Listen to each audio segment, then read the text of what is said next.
बिस्मिल्लाहिर्रहमानिर्रहीम, अस्सलाम वालेकुम। शहबाज शरीफ साहब और जरदारी साहब के दरमियान खुफिया मुलाकात की खबरें छपीं और बताया गया कि ये जो सारे इकट्ठे हुए थे तमाम लीडर, उससे पहले खुफिया मुलाकात हुई और उसमें यह हुआ कि शहबाज शरीफ साहब ने कहा कि जनाब आप जरदारी साहब सारा महाज संभालें लाहौर में, अब हमारी हुकूमत तभी बचती है कि आप जिस चीज़ के माहिर हैं वही काम करके दिखाएं। अब जरदारी साहब को कहते हैं जी एक जरदारी सब पे भारी। वो कहते हैं इसलिए हैं कि जनाब जोड़ तोड़ के माहिर हैं, यानी फिर दोबारा मंडियाँ लगाई जा रही हैं और मंडी में ख़रीदो फ़रोख्त शुरू हो चुकी है। शहबाज गिल साहब ने ट्विटर पर यह बात बताई है कि उनके एक MPA को 25 करोड़ रुपए में ख़रीद दिया गया है। एक और ज़मीर बिक गया है, 25 करोड़ में बिका है। जबकि दूसरी तरफ खबरें ये चल रही हैं कि तहरीक इंसाफ के बहुत से लोगों को 50 करोड़ रुपए तक की ऑफ़र हुई है। ये जो तहरीक इंसाफ के MPAs हैं वो इस चीज़ को कंफर्म कर रहे हैं कि इस वक्त रेट चल रहा है 40 से 50 करोड़। लेकिन पहली जो कामयाब बोली लगी है लोटों की इस मंडी में, जरदारी साहब जिसके माहिर हैं वहाँ पर 25 करोड़ रेट लगा है, ये शहबाज गिल साहब ने कहा है। लेकिन ये सब इतना आसान नज़र नहीं आ रहा। इस सब के बावजूद IB की तरफ से कहा जा रहा है, पुलिस की तरफ से कहा जा रहा है, दीगर इंतजामिया की तरफ से कहा जा रहा है कि जी धमकाया जा रहा है। लेकिन जहाँ एक लूज बॉल खेल गए राना सनाउल्लाह, हमजा शहबाज या ये PDM, वो सरेआम धमकी की थी।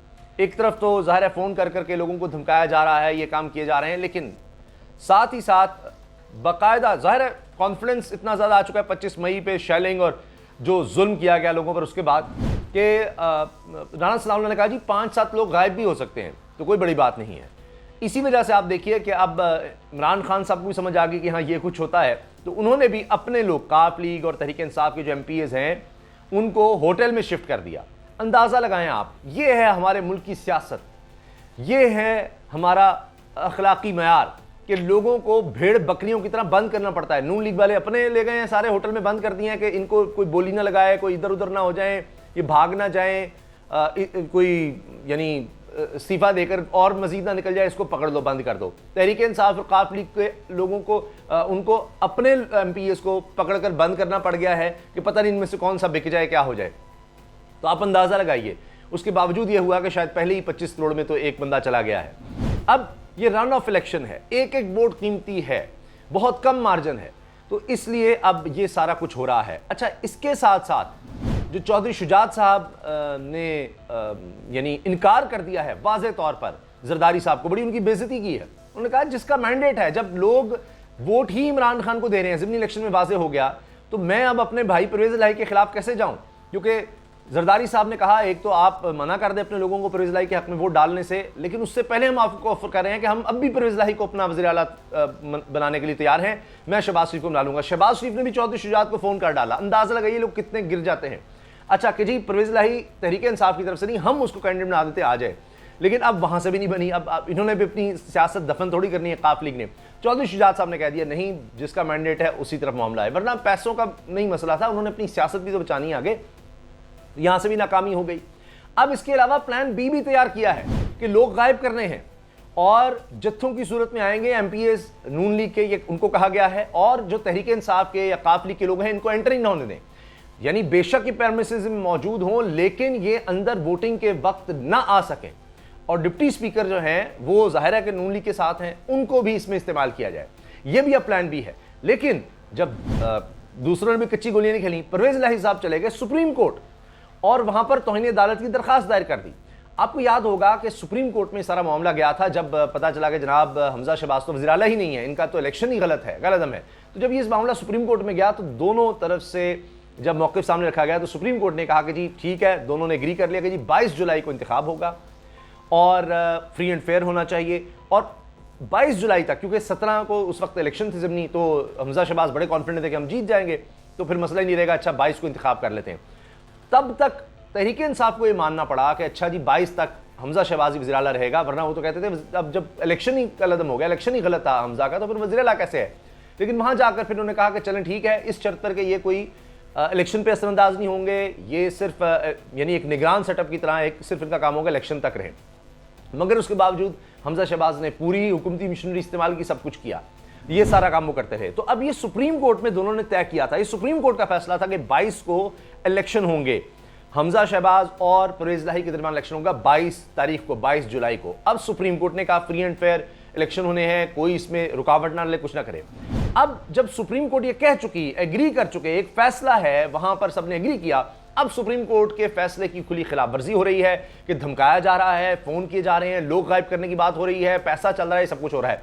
तो परवेज इलाही साहब चले गए हैं सुप्रीम कोर्ट, वहां उन्होंने दरखास्त दायर कर दी। अब हुआ यह है कि सुप्रीम कोर्ट ने ट्रांसक्रिप्ट मंगवा लिया है, यानी जो कुछ राना सनाउल्लाह ने कहा है या हमजा शहबाज ने या मरियम औरंगजेब साहबा ने, इनके लोगों ने, नून लीग के लोगों ने कहा है, तो अब इसका ट्रांसक्रिप्ट कि क्या जुमले थे वो मंगवा लिया गया है। और अब जाहिर है कि सुप्रीम कोर्ट के अगर अहकामात की गुमदूली होगी तो सुप्रीम कोर्ट पर एक तरह से लाजिम हो जाता है कि तौहीन अदालत की कार्रवाई करे, वरना तो फिर कोई भी कल को नहीं मानेगा, उनके सामने आकर फिर बाद में मुकर जाएंगे, झूठ बोले जाएंगे। तो अब जस्टिस एजाजुल एहसन हैं जी, जस्टिस मुनीब अख्तर हैं, ये 2 रुकनी बेंच है जिन्होंने समाअत की है और ये कहा जी ट्रांसक्रिप्ट लेकर आए। तो उन्होंने कहा कि 1 दिन दे देने का, जो ही आप ट्रांसक्रिप्ट ले आएंगे हम इस पर फिर समाअत शुरू कर देंगे और सारा देखेंगे।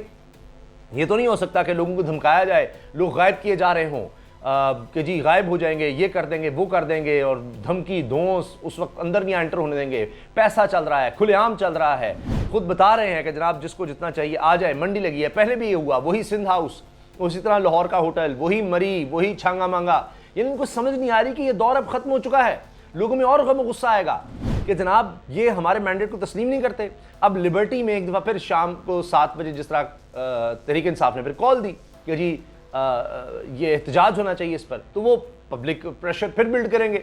अच्छा, इस तरह मुनहरिफ करके, गायब करके फिर कितने अरसा हमजा शहबाज को ज़िराला रख लेंगे? आपसे क्या मामला समझ रहे हैं? खुद मिफ्ता कह रहे हैं कि जी ये अदम इस्तेहकाम, सियासी अदम इस्तेहकाम की वजह से जी डॉलर 240 और ये हाल हो रहा है। अदम इस्तेहकाम ये खुद पैदा कर रहे हैं, खुद गलत हरकतें कर रहे हैं। तो आप सोचिए कितने डेस्परेट हो चुके हैं। इनको पता है कि ये हुकूमत में हैं तो इनकी बचत है, जो ही हुकूमत से निकले तो इनके केसेस खुल जाएंगे। वो ओपन एंड शट केसेस हैं, बिल्कुल आखिर में पहुंचे हुए हैं। इमरान खान इनको छोड़ेगा नहीं, इसलिए ये खौफजदा हैं और अपनी खाल बचाने के लिए, अपना माल बचाने के लिए ये बहुत पैसा लगा रहे हैं। और लोग हैरान हो रहे हैं, मैं देख रहा हूँ सोशल मीडिया पर लोग ये डिस्कस कर रहे हैं कि इतना माल बनाया इन लोगों ने, यानी 50-50 करोड़ रुपया इनके लिए कोई चीज़ ही नहीं है। और सिर्फ चंद महीने की या चंद दिनों की हुकूमत मजीद रखने के लिए करोड़ रुपया लगाने के तैयार है। कितना माल है इनके पास। मुल्क की मईशत डूब रही है, तबाही हो रही है, बिजली महंगी से महंगी की जा रही है, 40 रुपए तक यूनिट ले जाया जा रहा है, 40 रुपए तक बिजली का यूनिट। गैस महंगी कर रहे हैं, टैक्सेस पे टैक्सेस लगा रहे हैं कि जी मुल्क में पैसा नहीं, खजाना खाली है। और अपने खजाने इनके पास देखें कितना इस मुल्क को लूटा है कि 50-50 करोड़ रुपया तो कोई चीज़ ही नहीं है। तो ये इस वक्त सूरत हाल है। लेकिन ये सब इतना आसान नहीं होगा। ये अगर तौहीन अदालत की कार्रवाई हो गई तो फिर तो ये हमेशा के लिए नाअहल हो सकते हैं, फारिग हो जाएंगे। खौफ अब इनके ऊपर होगा। बर वक्त परवेज इलाही साहब पहुंच गए हैं। इसमें राना सनाउल्लाह को, हमजा शहबाज को इसमें सजा हो सकती है और ये इनके लिए उल्टा लेने के देने पड़ सकते हैं। ये बड़ा मसला हो गया है। अब सुप्रीम कोर्ट की नजरें होंगी कि ये किस तरह से सारा मामला चलाया जाता है, किस तरह से आगे बढ़ते हैं। ये जो कह रहे थे लोग गायब करेंगे या जत्थों की सूरत में आएंगे और तहरीक इंसाफ के काफिले के लोगों को हम अंदर ही नहीं आने देंगे, एंटर नहीं होने देंगे, ये जनाब जमहूरियत के लंबरदार हैं, ये है। और इसीलिए कह रहे हैं कि जनाब हमारे पास बड़े पत्ते हैं। इनके पास यही पत्ते हैं, धौंस, धमकी, मशीनरी का इस्तेमाल, पैसे का इस्तेमाल, ये सब किया जा रहा है। अब सुप्रीम कोर्ट में मामला है, अब ये सब इतना आसान नहीं होगा। राना सनाउल्लाह ने बहुत लूज बॉल खेल दी कि जी हम बंदे गायब कर देंगे। उन्होंने पहले ही यानी डराने के लिए, धमकाने के लिए किया। बाकी तो हमेशा पीछे से डीलिंग वीलिंग होती थी। वो अब सिंध हाउस में जो कुछ हुआ, ज़ाहिर करोड़ों रुपया इधर उधर किया, जिस तरह सेनेट में किया, वो सब भी सबके सामने है। इलेक्शन कमीशन को नजर ही नहीं आया, सबके सामने सारा कुछ हो रहा था। वोट इधर नोट जा रहे थे और वोट खरीदे जा रहे थे, वो सब कुछ होता रहा। अब ये जब किया है तो खुद वज़ीर कानून अता तारड़ साहब का मैं देख रहा था, उन्होंने टेलीविजन पर आके कहा नहीं जी उन्होंने ऐसे ही कह दिया था राना सनाउल्लाह ने, वो तो उनका अंदाज़ है, ये है वो है। ये अंदाज़ गायब करने का ही क्यों है? तो ये राना सनाउल्लाह पर ही इस तरह की बात क्यों आती है? जो मरियम कहती हैं जी ये तो राना सनाउल्लाह के बाएं हाथ का खेल है, सिर्फ उसको फ्री हैंड दे दें और फिर उसके बाद देखें क्या करता है। कोई चिड़िया पर नहीं मार सकती, लोगों के घरों में घुस कर वो लोगों को निकाल सकते हैं, कोई मसला ही नहीं है। तो लिहाजा अब ये है कि जनाब गायब करना भी कोई मसला नहीं है। माजी में भी हम कर चुके हैं, लोग इधर उधर हो जाते हैं, गायब हो जाते हैं, पता ही नहीं चलेगा कौन किधर है किधर नहीं है, वो सब किया जा सकता है। अब सुप्रीम कोर्ट में चूँकि मामला चला गया है तो अब इस पर सज़ा भी हो सकती है। अब इतना आसानियों के लोगों को गायब करना और ये जो सारा रकम का मामला है, ये अब पहले जिस तरह लोग मुनहरिफ हुए थे और सब ने देखा कि फिर लोटों के साथ क्या सुलूक हुआ, जो ज़िंदगी में कभी नहीं आ रहे थे, 9 इलेक्शन मुसलसल जीत के आ रहे थे, आज तक कभी इलेक्शन नहीं आ रहे थे, लोगों ने उनको भी मुस्तरद कर दिया। नून लीग के वोट मिलने के बावजूद, अपने इलेक्टेबल होने के बावजूद, अपना बरादरी का वोट, अपना इंडिपेंडेंट तहरीक इंसाफ नून लीग को हरा कर आए हुए लोग, उनको भी शिकस्त हुई है। तो लोग अब और तरह सोच रहे हैं।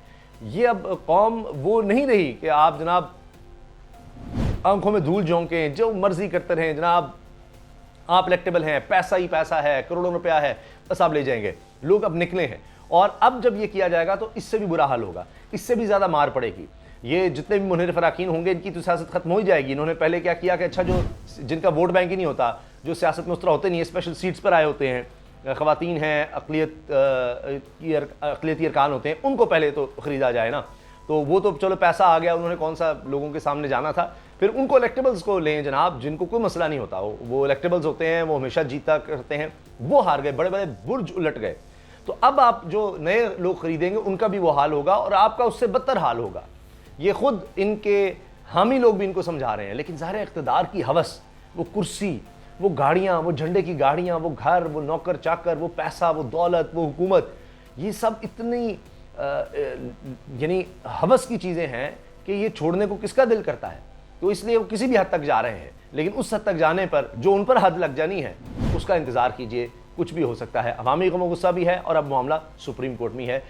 सुप्रीम कोर्ट में भी चूँकि चला गया है तो अब ये लेने के देने पड़ने हैं, ये मैं आपको बता रहा हूँ। ये देखिएगा क्या होने वाला है इनके साथ, इनको समझ नहीं आ रही और आंखों के आगे पर्दा आ जाता है ना। ये ताकत का नशा, हुकूमत में की हवस, ये सब पर्दा डाल देते हैं कि अच्छा नहीं कुछ होता, हम चल पड़ेंगे। जरदारी साहब है ना जोड़ तोड़ के मार, उन्होंने सिंध में भी तो ये किया ही है ना।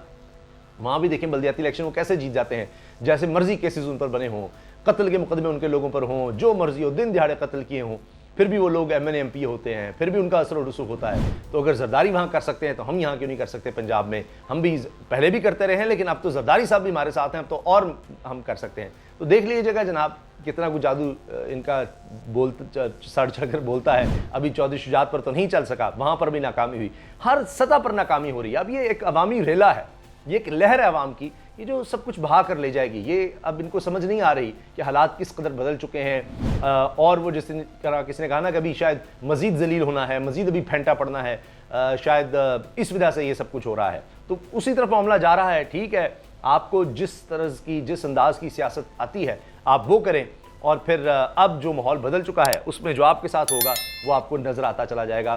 खुद आप उसको देखेंगे, खुद ही फिर आपको उसको भुगतेंगे। इजाज़त दीजिए, अल्लाह हाफ़िज़।